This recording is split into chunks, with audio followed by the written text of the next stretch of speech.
Good afternoon, everyone. Welcome to the Finance Committee meeting of ALCOSAN. Today is Tuesday, November the 12th, 2024. We will begin, please, with the roll call. Ms. Prater? Emily Kincaid.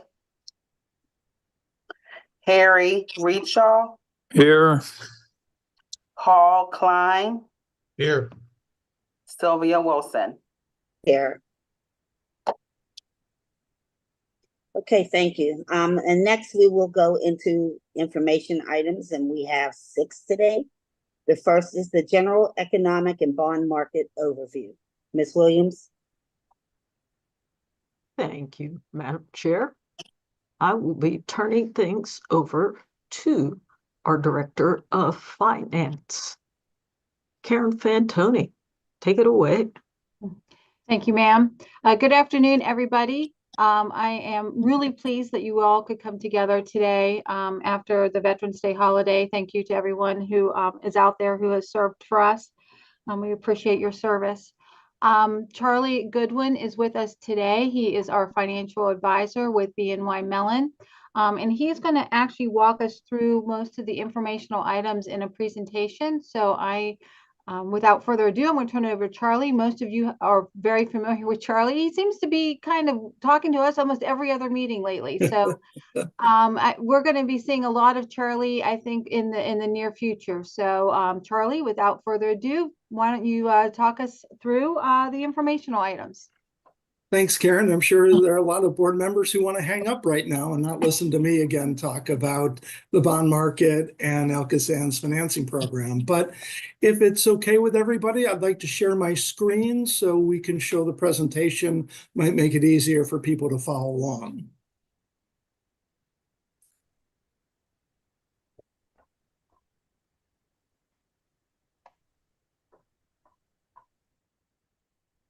And can people see my screen? Yes. Great, thank you. So what we want to accomplish today is to go through about 6 different points. One, talk a little bit about what's going on in the U.S. economy and in general, where we are in the bond market. Then to do a little bit of a retrospective as what happened with the authorities' last bond issue that you did in October of this year. As I presented to the board back in September, we are trying to make certain changes to the authority's 1997 indenture, and those changes require bondholder consent. So I'll give an update as where we are right now and what we want to do going forward with regard to that amendment. Then talk about another bond issue that the authority will need to do. And then from there, start laying out the process by which we'd select the professionals, both the bond underwriters and bond counsel, who will assist the authority with that bond issue.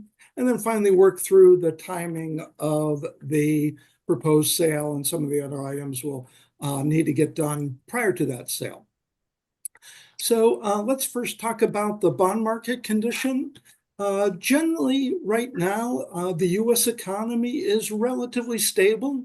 Inflation at the beginning of the year was running a little bit higher than the Federal Reserve wanted, about 3.5%, say in March. But according to the most recent numbers coming out in September, looking at about annual inflation running about 2.4% using the Fed's preferred metrics. Unemployment has inched up to about 4.2% in September of the U.S.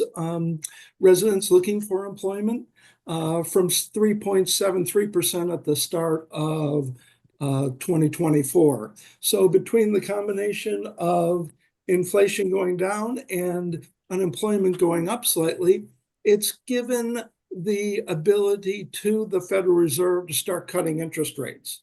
Most market participants had been expecting this for a while. And then finally in September, we saw the first rate cut by the Federal Reserve, about 0.5% in September. And that's to their federal funds rate, which is the short-term rate that the Fed has the most direct influence over. And then last week on Thursday, the Fed announced a second reduction in the Fed fund rates of 0.25%, And so that again was in line with the market expectations. And speaking of market expectations, most bond market participants are expecting additional rate cuts to happen in 2025.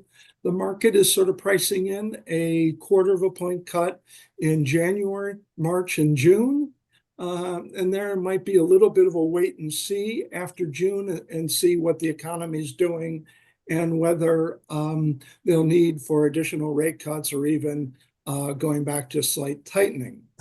One of the things that everybody will be interested in looking at is what's going on in the longer end of the market. And what I've got on this chart is basically 10-year interest rates. The blue lines here are the rate on the U.S. Treasury 10-year bond in yield starting back in May. It was about 4.5%.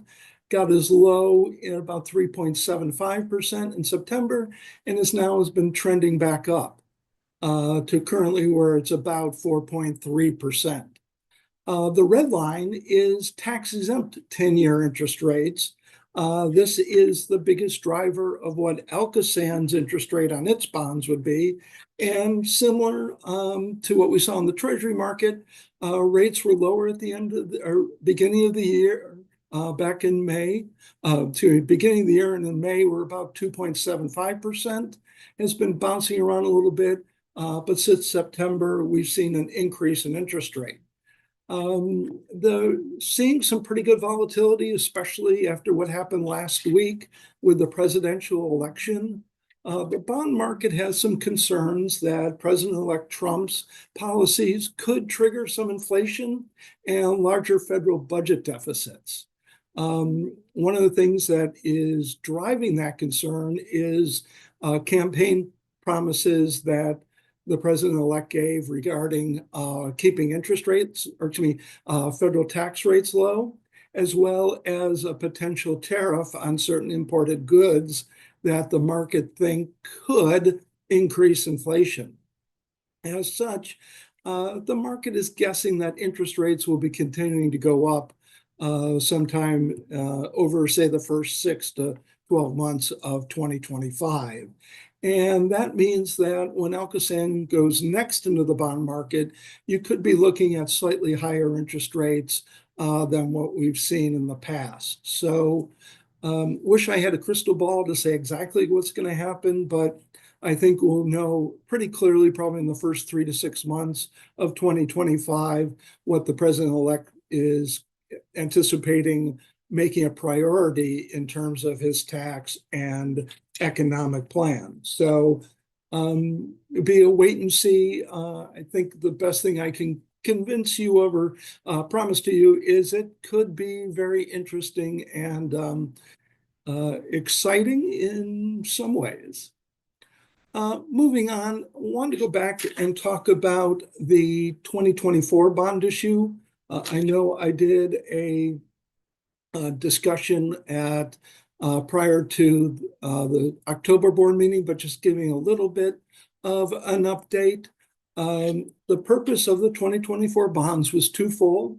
First of all, to provide funding to the capital spending required for the Clean Weather Plan.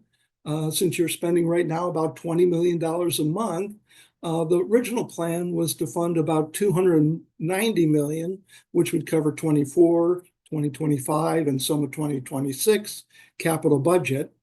But now, due to some challenge we had around the amendment to the indenture, and I'll talk a little bit about that in a minute, we reduced the size of the bond issue on the new money piece to about $180 million. That $180 million will get you through the beginning of the third quarter of 2025. Probably through August or September. The other piece to the bond issue was to refinance the authorities' 2013 bonds. Those bonds had fixed rates that would run out to 2024 and had interest rates running between 3.7% and 5.25%, about 65 million of bonds outstanding. And by refinancing those bonds, the authority was able to generate about $5 million of debt service savings on the bonds. So that total 2024 bond issue was about 250 million, which was roughly in line to what the authority had done at your last bond issue in 2022. I want to talk a little bit about what went well with the bond issue. As I said, we had about 250 million of bonds we were looking to sell. But yet when underwriters went out to sell bonds to investors, they received orders from investors looking for 1.5 billion of the bonds, which was great for ALCOSAN. It's the way the bond market works is it's similar to an auction, that if you've got a lot of investors bidding for your bonds, it's going to drive up the price of those bonds.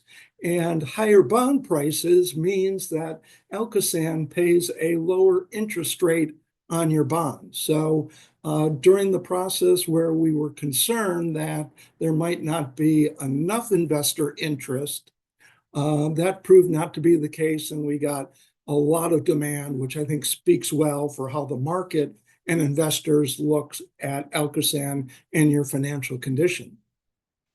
As a result of those lower interest rates, you saved about $5 million from refinancing those Series 2013 bonds. We've targeted most of those savings over the next couple of years to help mitigate the impact of all the new money borrowing that ALCOSAN will be doing to fund the Clean Water Plan. The other thing that went well is we got consents to amend the indenture from all the initial purchasers of the 2024 bonds, which is very helpful as we're trying to get those changes put into effect.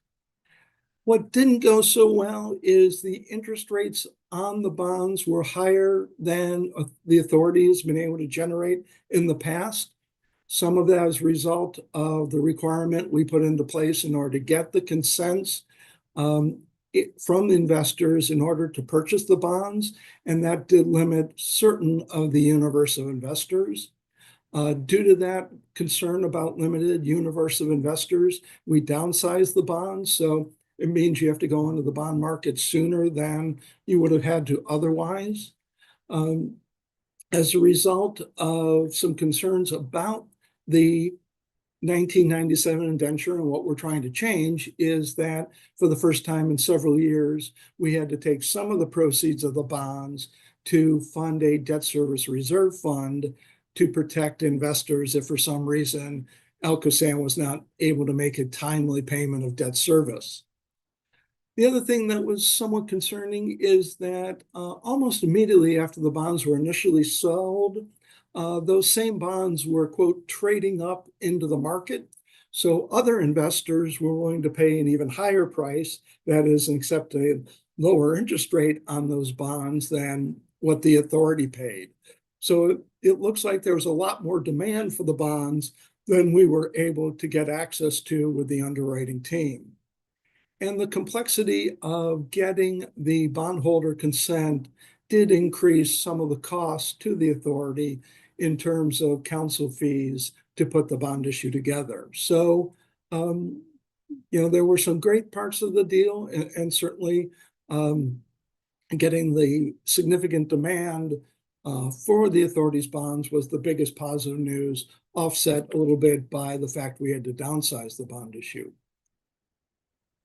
I've talked a lot about the consent, and to just bring it back up to the board, what we're trying to do is amend the authority's indenture, which is your commitment and covenants with bondholders, to change the requirement to come up with a debt service reserve fund for each bond issue.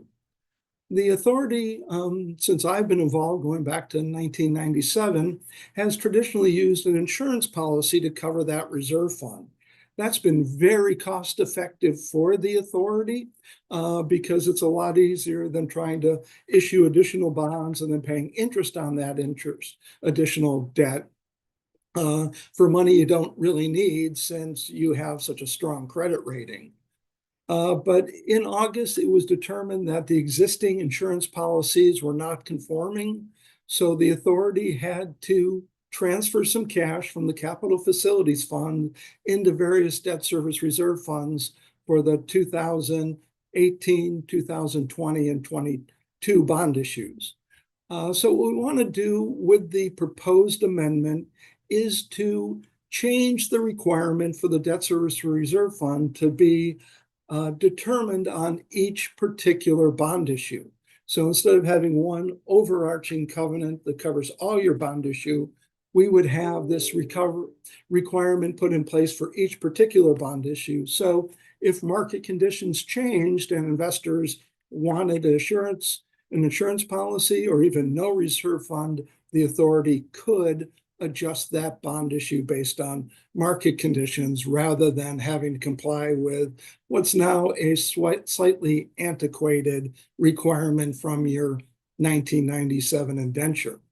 There are also a couple other changes that will include in the amendment to simplify certain administrative requirements to help make it easier for the authority to comply with the terms of the indenture. So in order to make the changes, we need to go forward back to all the authority's bondholders and get their approval. We're going to work through my colleagues at BNY in our corporate trust department, who acts as the bond trustee for the authority's bonds. We're going to get a list of all the holders from the depository trust company, which acts as sort of the master bondholder for the authority's debt. Unlike, say, years gone by when actual printed bonds would be printed up and delivered to investors, now everything's done electronically. So really just one bond per maturity is created, and that's held at depository trust company on behalf of all the bondholders, and then electronic records are maintained as to who the existing bondholders are. So we're going to have to hire a solicitation firm to go out and contact all those holders, send the forms that will explain the consent that's being requested and go through the details of the amendment, and then get the official results and submit those to the authority and to BNY as trustee for all the bondholders. The cost of this is going to be between $100,000 and $200,000, and the authority needs to get 2/3 approval of all the holders, both for your overall bonds and also for certain of your series of bonds, namely the 2018s, the 2020s, and the 2022s. While we're cautiously optimistic that we should be able to get the approvals for the more recent bonds, those older bonds, since they've now been traded many times, might be difficult for the authority to get those consents. And therefore, we might need to refinance either the 2015s or the 2016s to make those bonds go away, and therefore the consent is no longer required for those series holders. You've got about $1 billion of bonds outstanding, and as I said, we got 100% consent from the Series 2024 holders, so we're about 24% of where we need to get to. In terms of the solicitation process, what we want to do is have the authority retain a third-party consultant. We think there are about 200 known holders of the debt who own about 500 million of the bonds, and now we need to go track down the other holders. This consultant that will be brought in will have a threefold role: one, finding the bondholders; two, submitting the information to those holders; and then three, tabulating all the votes. BNY, as your financial advisor, approached 3 firms to submit proposals. There isn't a huge universe of firms that do this work. Really, there are just 3 that we're aware of that work in bondholder consent solicitations in the municipal bond market. And we went and approached all 3 of them. The first firm we approached was Globic. They're a specialty firm that really spends most of their time working on consents from bondholders of municipal bond issues. So they have a particular expertise in understanding how municipal bonds work. Their fees are about $46,000 plus out-of-pocket expenses. The second firm we approached was D.F. King. They are a well-known, large all-encompassing consent firm that does an awful lot in the corporate debt space and equity. Think getting approvals for a merger or an acquisition by large corporate entities. Their fee proposal is about $100,000 plus out-of-pocket expenses. We also reached out to Bondholder Communications Group, but they did not respond to our emails. Just want to provide a word of caution for the Finance Committee that the out-of-pockets here could be significant. The biggest fees would go to that depository trust company to give us the bondholder information and also use their system to do the tabulation of the votes. And DTC charges $2,000 per CUSIP, which is individual maturity of bonds. And we're looking about 100 to 110 different CUSIP or bonds that we need to get the consent of. So it could be a significant out-of-pocket cost that would be passed through by the consultant. Based on the firm's reputations and their fee proposals, BNY Mellon Capital Markets, as your financial advisor, would recommend that the Finance Committee select Globic to be your selection or your solicitation consultant for this program. Let me stop there and see if any Finance Committee members have any questions before I start talking about the next bond issue.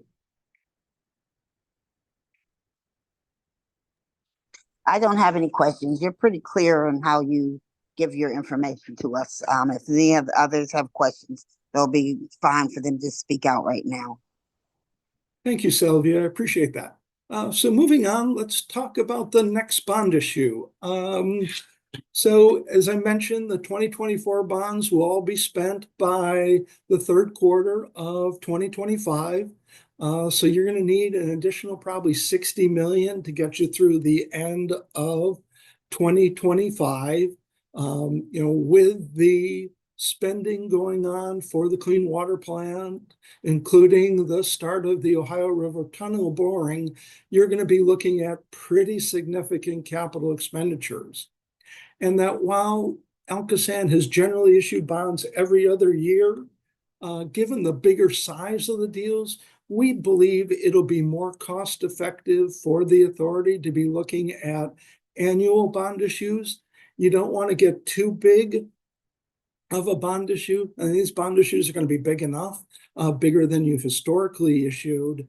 And so just funding about a year of capital expenditures at a time should give you what we hope to be the lowest possible interest rates on that debt. We anticipate structuring these bonds like the authority's done for pretty much all your debt going back to 1997. So 30-year maturities, fixed rate, semi-annual payments of interest to bondholders, and annual principal repayments. Then we'd be looking at giving you the option to call the bonds after 10 years at the par amount outstanding. And as we go to determine the repayment amounts for the proposed bond issues, we're really going to try to tailor these payments to match your existing debt profile so that we don't create big spikes as to when you might have to make larger debt service payments in certain years than later years. So trying to take a holistic approach at the authority's debt.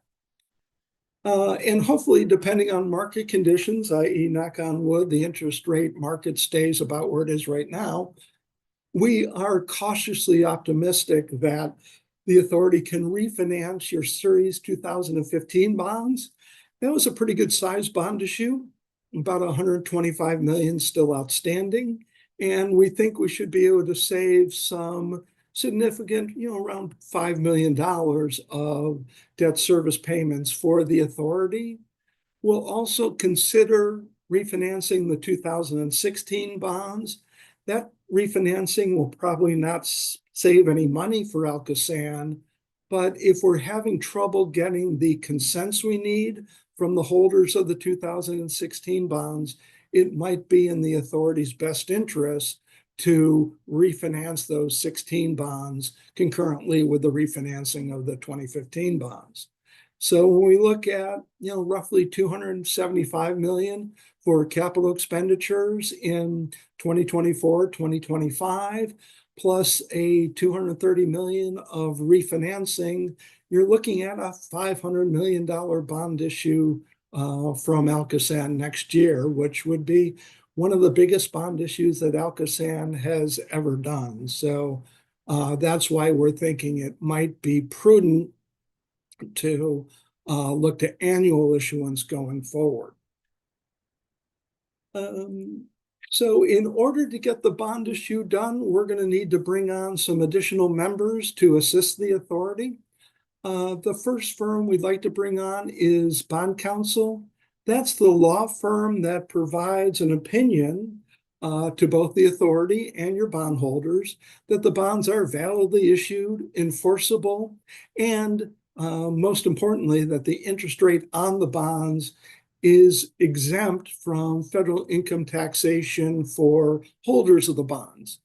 That income exemption from federal income tax is what allows ALCOSAN to get lower interest rates that in the market than you would get if you were issuing on a taxable basis. So that's a very important factor in how the authority issues its debt.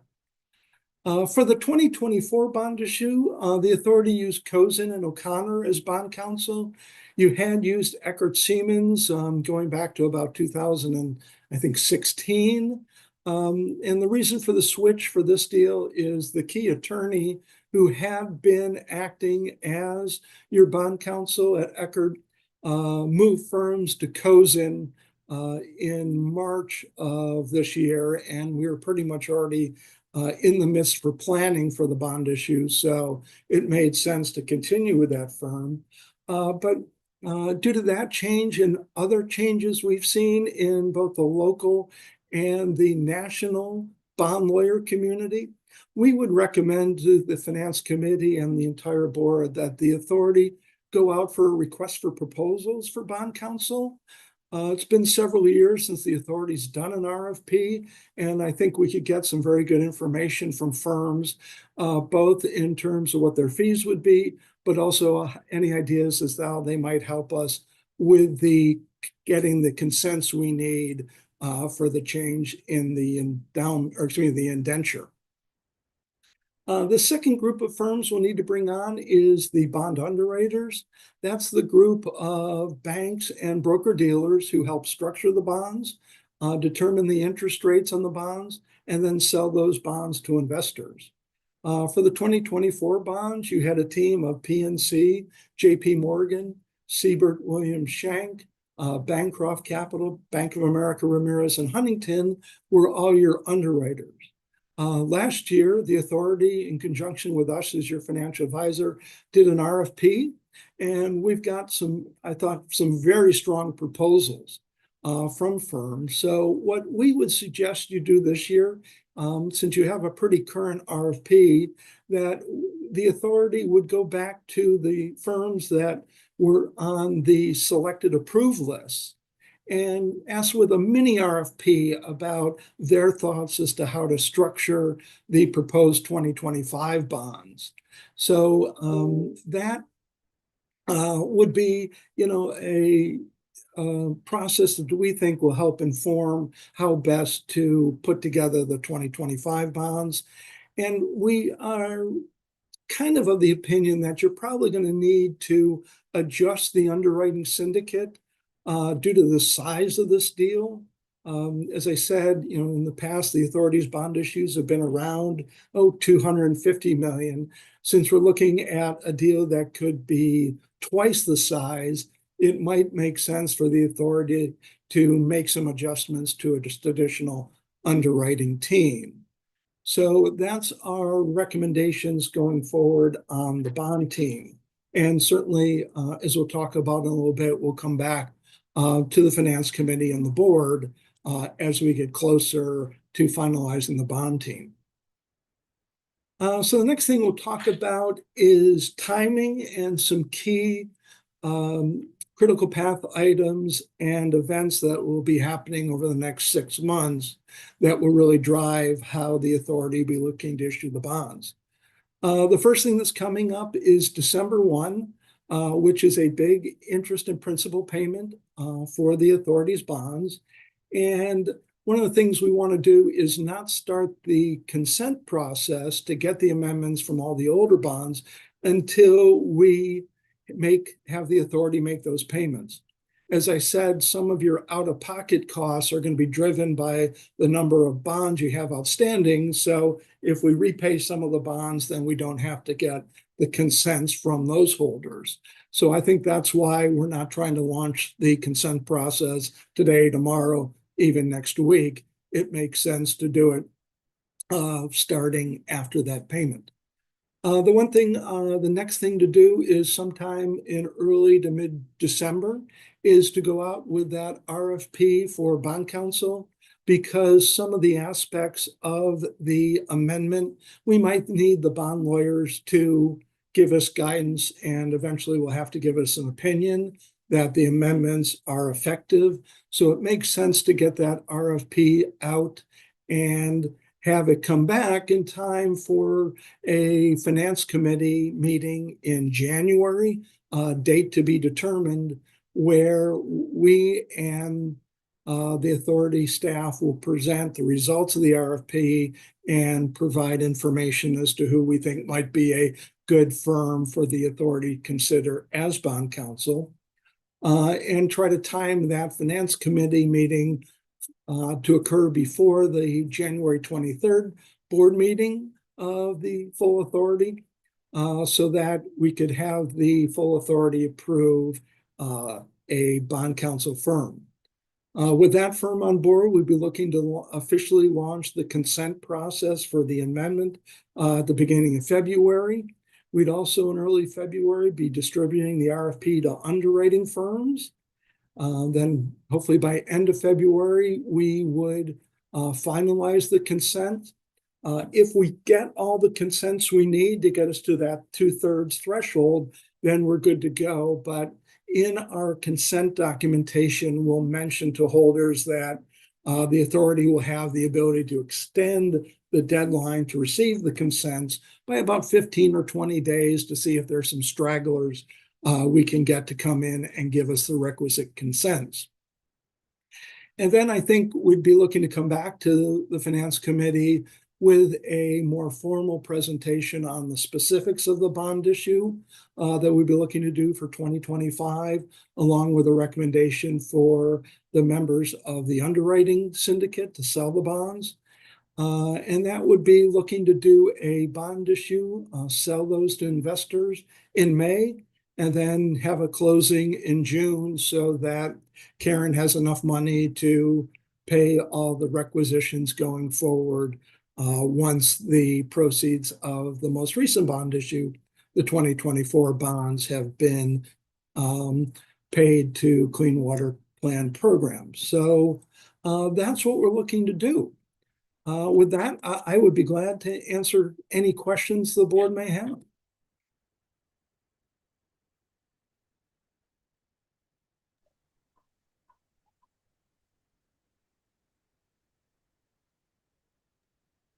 All right, does anyone have any questions? And it took, yeah, I was gonna say it took me a minute to do Thank that. you, Charlie. Go ahead. Go ahead. Very informative. Thank you.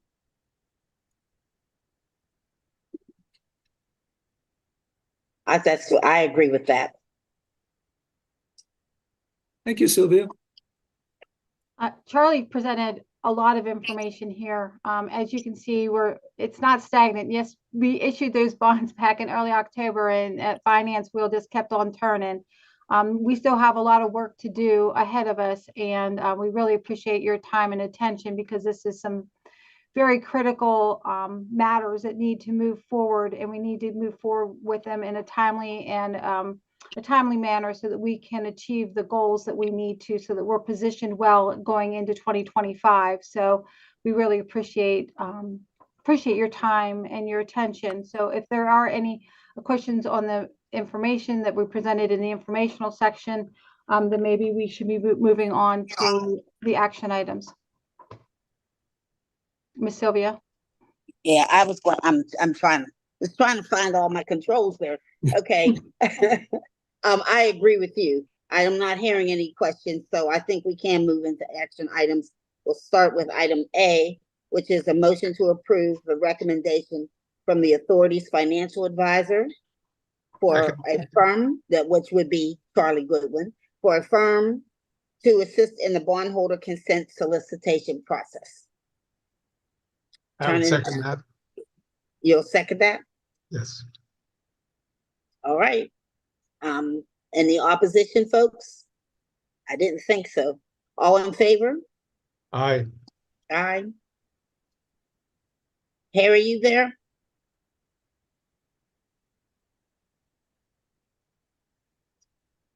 Well, it looks like he's on mute, but he's still there. Is he not? Can anybody see him? Is he nodding his head? Oh, Harry, you're on mute. Oh, there it is. Okay, I'm all right now. Yes, Okay. aye. So this is going to be, obviously, we approve this and this will be presented to the full board this month. All right, and the next motion is to approve the distribution of a request for proposals for a bond counsel, as was discussed by Charlie. That's our Motion to motion. approve. Motion to approve. Second. Okay, all in favor? Aye. Aye. Aye. Okay, again, approved to present to the remainder board. And Charlie, we obviously have to thank you for all the good work that you do for us. Very, very thorough presentation, as others had also. Yes, I agree with that, Charlie. Yes. Thank you. I really appreciate that. It's been my pleasure to be working with the authorities since 2005 as your financial advisor. So looking forward to what we hope to be a very successful bond issue next year. And Thank you. Yes. just thank as you. a quick note, Ms. Wilson, that first motion on I Global. know, I just was reading it. Is it appropriate if I make the motion myself? You can. I think Mr. Readshaw was attempting to make the motion. We'll note Okay. that for the Well, minutes. noted as Harry and as Yes. Paul as the second. Right, and that will go to the full board. It could be at the November meeting. The second one for an RFP, because that will be, there's no expense or cost to the authority. That will be run through the committee. Responses will come back to the committee and then presented to the full board. So obviously, yes, that can't be done that quickly. You're right. Okay. All right. Thank you so much for the correction. All right. I see that we have no new business. So then at this time, we'll adjourn this meeting.